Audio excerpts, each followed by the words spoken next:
এই বয়স্ক নেতারা, সেলিব্রিটিরা বিয়ে করছে দেখে আমাদের পাড়ার এক ৭৫ বছরের দাদু বায়না ধরেছে যে তিনিও বিয়ে করবেন। এই শুনে আমরা সব বন্ধুরা ওনার কাছে গেলাম, গিয়ে বললাম, দাদু, এ কি শুনছি, আপনি নাকি বিয়ে করবেন? আপনার সব চুল পেকে গেছে, দাঁত ঝরে গেছে, চামড়া ঝুলে গেছে, আর আপনি এই বয়সে বিয়ে করবেন? আপনার লজ্জা করে না?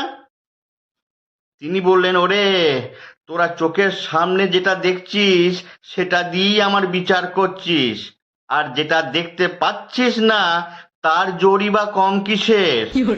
আমরা বললাম, ওই দাদু, এ কি অসভ্য কথাবার্তা বলছেন আপনি? দাদু বলল, চুপ কর হতভাগা, আমি মনের জোরের কথা বলছি। আমার মনের জোর খুব, বিয়ে আমি করবই করবই।